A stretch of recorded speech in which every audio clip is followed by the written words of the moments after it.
You're listening to Daily Prayer Stories, Cinematic Journeys of Faith, where everyday struggles meet eternal hope. Daily Prayer Stories presents Season 1, The Journey of Mike. Part 4, The Breaking Point. A man who has run out of options steps into a day that won't give him a break. Morning hit hard. Not the bright kind, just gray light leaking through thin curtains, the kind that makes everything look tired. Mike lay there listening to the house come alive, the furnace trying again, the refrigerator humming, Emily's quiet steps in the hallway. He checked his phone, no new messages from the garage, no miracle voicemail, just an alert from the bank reminding him of the balance he already knew too well. He dressed without thinking, hoodie, work jeans, worn boots he couldn't throw away even if he wanted to. In the kitchen, the bills were still where they'd been the night before. He flipped the mortgage envelope over, then set it down. He wasn't ready to open it till Emily handed him a mug. "We're low on milk," she said. Normal sentence.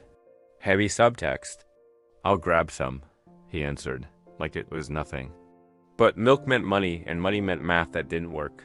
On the way to the store, the radio spit out commercials about holiday sales and 0% APR for qualified buyers.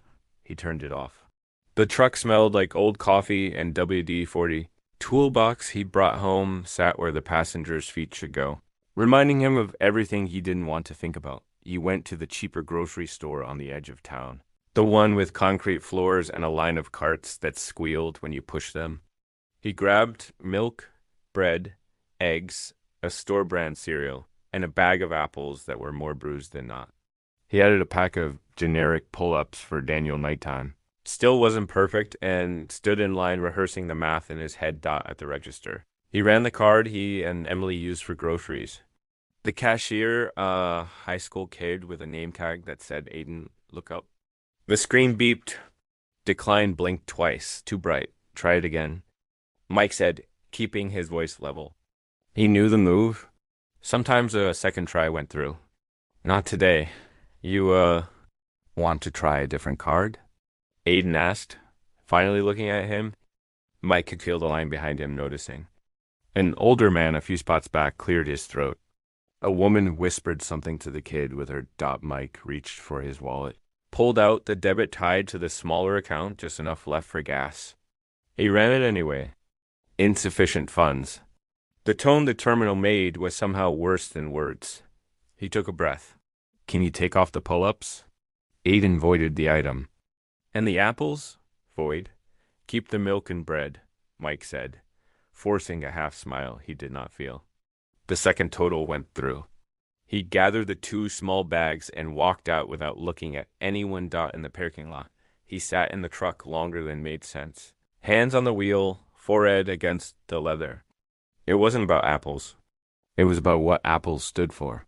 He put the milk and bread on the seat, pushed the toolbox back with his foot, and stared through the windshield until the glass fogged from his breath. On the drive home, he passed the church on Maple. The nativity still stood on the lawn. Plastic figures with paint faded by a dozen winters. God with us, the banner lifted in the wind. He didn't stop. Didn't even slow down. He just kept going. Back at the house, Emily was helping Sarah with homework at the kitchen table. Daniel had built a fort out of couch cushions and a blanket with little race cars all over it. They had apples on sale?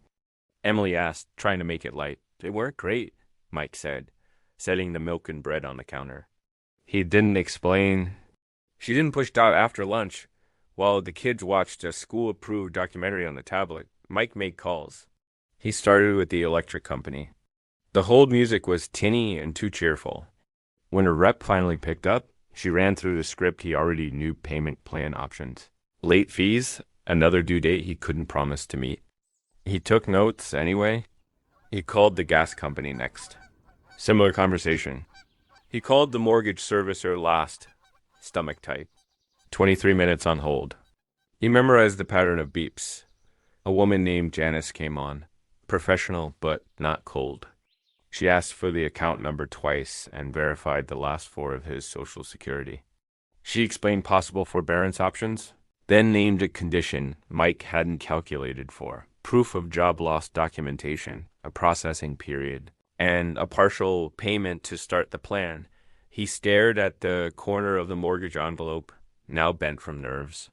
I don't have the partial, he admitted. Silence. The polite kind. Sir, we can extend the due date by 7 days, Janice offered. But after that, the late fee applies and it could affect. She didn't finish. She didn't need to. 7 days, Mike repeated, writing it down like writing made it real. He thanked her. She said she hoped things would turn around. He believed her tone, even if he couldn't believe the situation. After the calls, he sat there with a legal pad filled with numbers, dates, and asterisks next to items he couldn't solve. He rubbed the bridge of his nose with ink-stained fingers. He wasn't a crier. He'd learned to swallow that years ago. But his eyes burned the way metal burns when it's too hot to hold. He stood, needing air. In the yard, the wind cut through his hoodie. He walked to the end of the driveway and leaned on the mailbox. The neighborhood looked ordinary leaf piles. A kid's scooter tipped over on a lawn. A flag snapping on a porch. He wondered if his neighbors ever did the kind of math he was doing. He wondered if anyone would guess he was coming apart. The afternoon slipped by in chores that filled time without moving life forward. Tightening a loose hinge, sweeping the garage, checking the oil on the truck he didn't want to stall. He looked at the toolbox and then away. The tools had names. The problems did too. The names didn't help. Near sundown he drove to pick up a Craigslist odd job hauling old furniture from a rental to the dump for a landlord who didn't want to pay a company rate. Hash 45 bucks handed over like a secret. He loaded particle board dressers that sagged in the middle and a couch that smelled like someone's college years. He tied everything down with the straps he kept coiled in the truck bed.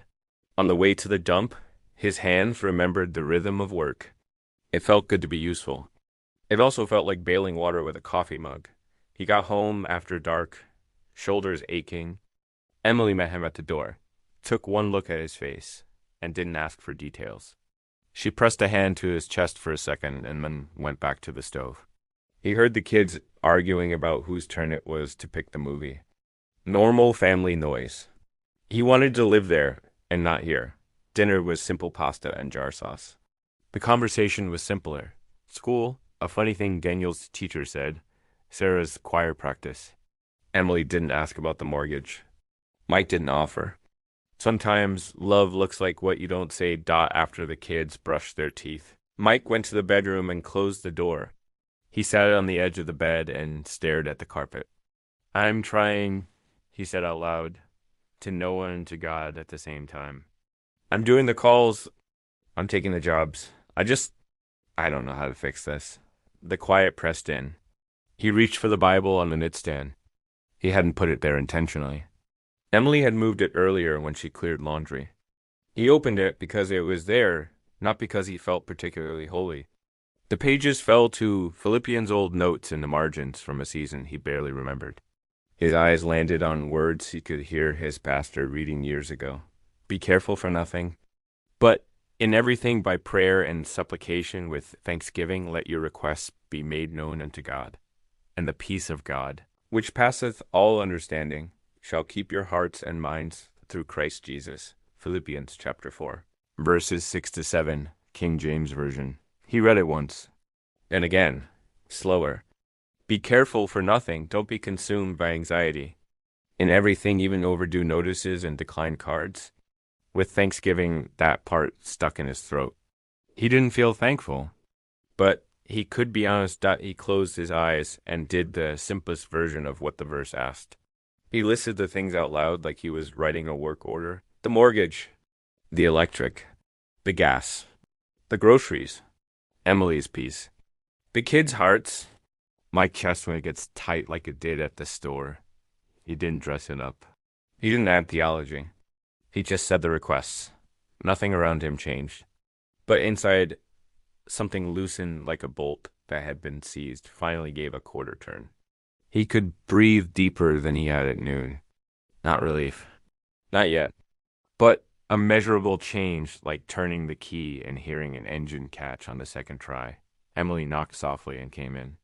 She sat next to him, shoulder to shoulder. "How bad is it tonight?" she asked. It wasn't a trap.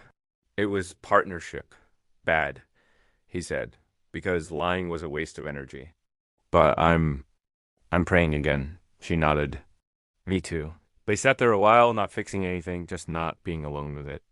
When they finally turned out the light, Mike lay on his side, facing the wall. He whispered, "I heard it again." "Heard what?" Emily asked, sleep pulling her voice down. "Come back to me." She squeezed his hand under the blanket. "Then we will," she said. "Tomorrow." Mike stared into the dark. He didn't know what tomorrow would be. He only knew that today hadn't taken him out, and that had to count for something. He let the verse sit like a weight on the other side of the scale from fear. For the first time all day, fear didn't win by a landslide. He didn't plan the next part of the story. He just took the next breath and decided to get up when the alarm told him to.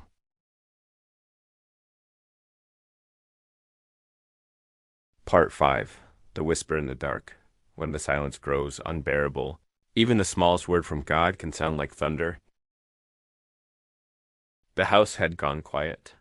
Emily had tucked the kids in and was folding laundry in their room. The TV was off, the kitchen light dim. Mike sat at a table again, the same table where the bills were stacked, the same table where he'd whispered prayers that felt like they bounced back at him. Tonight, the pile seemed taller, even though nothing had changed since yesterday.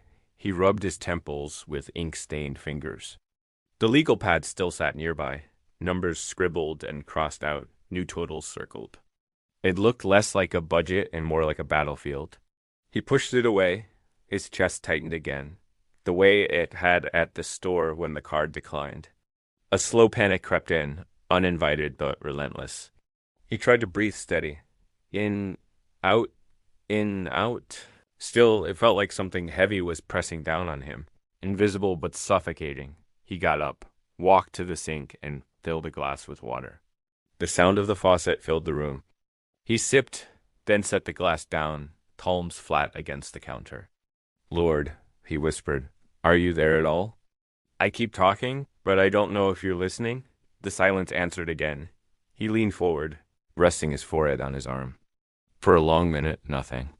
Then, like a thread pulled through cloth, words surfaced in his mind. Not his words. Words he had heard in church years ago, words buried deep and now breaking through, casting all your care upon him. For he careth for you. 1 Peter chapter 5, verse 7, King James Version. Mike lifted his head. He mouthed the words slowly. He careth for you? Not just people. Not just the world in general. He said it out loud. Barely more than a whisper. He cares for me. The truth of it scraped against his doubt. He almost rejected it. But something in him wouldn't let go. He said it again, firmer this time. He cares for me. His eyes burned, and this time he didn't fight it. A tear slid down his cheek, landing on the counter. The sound of it hitting the laminate was so small, but it felt like thunder in his chest. He picked up the Bible from the shelf. Dust still clung to its cover, but the weight of it in his hands was steadying. He opened it at random and landed in the Psalms. His eyes found the words like they had been waiting for him. When I said, "My foot slippeth. Thy mercy, O Lord, held me up. In the multitude of my thoughts within me, thy comforts delight my soul." Psalm chapter 94. Verses 18 to 19, King James Version. He read them twice, then 3 times. His foot was slipping, that much was clear.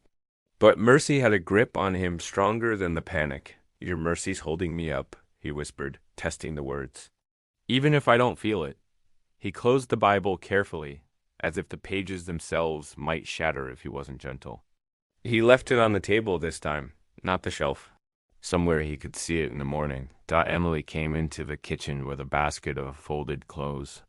She studied his face, the redness around his eyes. "Rough night?" she asked softly. "Yeah," he admitted. Then he pointed at the open Bible. "But I heard something," not out loud. Inside, Emily set the basket down. "What did you hear?" "That he cares. For me." For us, she smiled, tired but genuine. That's true, Mike. Even when we forget, it's still true. They stood there in the kitchen, two adults carrying the weight of more than they could handle, yet choosing to believe that someone stronger still cared. It didn't erase the bills. It didn't refill the fridge. But for the first time in a long while, Mike felt like the silence wasn't empty. It was filled with presence he couldn't seep out later that night. As he lay in bed, the panic didn't vanish. But it didn't control him either. He held on to the verse like a lifeline. When his mind whispered, "You're losing everything," another voice whispered back, "Cast it on me. I care for you." Mike closed his eyes and repeated it like a prayer until sleep came. He cares for me. He cares for me. He cares for me. And the silence, once suffocating, felt a little less heavy.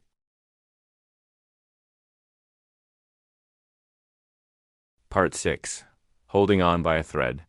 When strength runs out, love and faith are tested in the small spaces of everyday life. The sun crept through the blinds, painting pale stripes across the bedroom wall. Mike rolled over, the weight of another sleepless night heavy in his bones. Emily stirred beside him, already halfway awake. She slipped quietly out of bed, pulling on her sweater. The rhythm of another long day beginning dot in the kitchen. The smell of coffee filled the air. Mike wrapped his hands around the mug she handed him, letting the heat soak into his skin. For a moment, it was grounding. He didn't drink, just held it, like the warmth might anchor him long enough to face what was waiting. Emily sat across from him at the table. Her hair was pulled back, her face marked by lines of worry that hadn't been there a few years ago. She watched him carefully. "Did you sleep at all?" He shook his head. "Not really." She reached across the table, covering his hand with hers. "We're in this together, Mike. Don't carry it alone. Don't shut me out." He swallowed hard, looking at her fingers wrapped around his. He wanted to promise her he was fine, to be the strong husband she needed. But the truth pressed too heavy on his chest. "I'm trying," he said quietly. "But it feels like everything's slipping through my hands." Before Emily could answer, the kids came running in. Daniel carried a toy truck, the wheels scraping against the table as he pushed it along. Sarah set her backpack by the chair, pulling out a folder.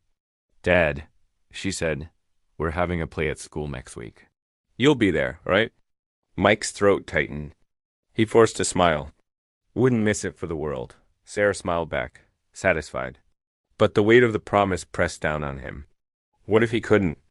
What if the truck broke down? What if he didn't even have gas money by then? After the kids left for school, Mike stepped outside. The November air bit sharp against his skin. He walked to the truck, checking the oil, the tires rituals of a man trying to control what little he could. The toolbox still sat behind the seat, every clang of the tools a reminder. His chest squeezed again, like a vice. His breathing grew shallow. He pressed his palm against the tool pedal. "God, I can't do this. I can't hold it all together." The panic rose until another verse surfaced, one he hadn't thought of in years. "And he said unto me, My grace is sufficient for thee, for my strength is made perfect in weakness. Most gladly, therefore, will I rather glory in my infirmities, that the power of Christ may rest upon me." 2 Corinthians chapter 12, verse 9, King James Version. Mike opened his eyes, whispering the words slowly. "My strength is made perfect in weakness." He let the truth sit with him. Weakness wasn't the end. It was the space where God could step in. Back inside, Emily was packing lunches. She caught his eyes as he came through the door. He didn't say a word, but she noticed something in his face, still tired. Still worn, but not as hollow as the night before, at lunch. He sat with Daniel and Sarah while Emily worked her shift at the school cafeteria. The kids laughed about a joke Sarah's teacher told, their joy a small light in the heaviness. Mike listened, smiling faintly. The verse stayed with him, like a rope tied around his heart. His strength is made perfect in weakness. That evening, after dinner, he found himself back in the garage. The Bible still sat on the shelf where he had left it. He picked it up again, open to Psalm 27 this time. "The Lord is my light and my salvation. Whom shall I fear? The Lord is the strength of my life. Of whom shall I be afraid? Psalm chapter 27, verse 1, King James Version. He read it aloud, his voice steadying with each word. Sarah peeked in from the doorway, curious. "What are you reading, Dad?" "Something to remind me we're not alone," he answered, smiling softly. She nodded, satisfied, and skipped back inside. Mike closed the Bible slowly. The bills were still there. The job was still gone. But for the first time in days, he didn't feel like he was holding on by himself. He was holding on by a thread, but maybe, just maybe, that thread was enough if God was the one holding it too. Part 7, The Breaking Point. When a man reaches the edge of his strength, the question isn't if he'll break, but where he'll turn when he does. The night pressed heavy against the windows, darker than usual. Mike sat alone in the living room, the lamp casting a small circle of light over the carpet. The house was quiet. Emily had gone to bed early, Sarah and Daniel long asleep. But sleep wouldn't come for him. His chest felt tight, like a weight sitting on his ribs. He leaned forward, elbows on his knees, hands clasped together. He had prayed before, but tonight felt different. Tonight he wasn't sure prayer was enough to stop what was building inside. The bills were still stacked high. The mortgage still unpaid. The truck needed gas, and the fridge was nearly empty again. He thought about Christmas coming, and the knot in his throat grew sharper. What would he tell the kids when they asked about gifts? He buried his face in his hands. God, I don't know how much more I can take. For a long while, the silence stretched. His breathing grew shallow. Fear crawled into the edges of his thoughts, whispering lies. You're failing. You're useless. They'd be better off without you. He shook his head, trying to push it back, but the whispers came louder. He stood, pacing the room, fighting the storm inside, and then a memory surfaced his pastor years ago, standing at the pulpit, voice steady. When you don't know what else to pray, speak. His word out loud. Mike grabbed the Bible from the shelf and flipped through with trembling hands until his eyes landed on the page. He read it, desperate, clinging like a drowning man to a rope. Why art thou cast down, O my soul? And why art thou disquieted within me? Hope thou in God, for I shall yet praise him, who is the health of my countenance, and my God. Psalm chapter 42, verse 11. King James Version. He said it louder this time, through gritted teeth. Hope in God. For I will praise him still. The words filled the air. The lies grew quieter. His chest loosened slightly, like the verse itself had pushed back against the darkness. Mike sank to his knees on the carpet. Lord, he whispered, I don't have strength left. If I make it through tonight, it'll only be because you carried me. And in the stillness, no voice thundered, no vision came. But peace small, fragile, like the first light before dawn settled over him. Enough to breathe. Enough to get up again tomorrow. He stayed there a while, hands folded, tears staining the carpet. He wasn't fixed. The bills weren't gone. But the breaking point hadn't broken him completely. Someone was still holding him. This was part 7 of Mike's journey. But the story isn't finished.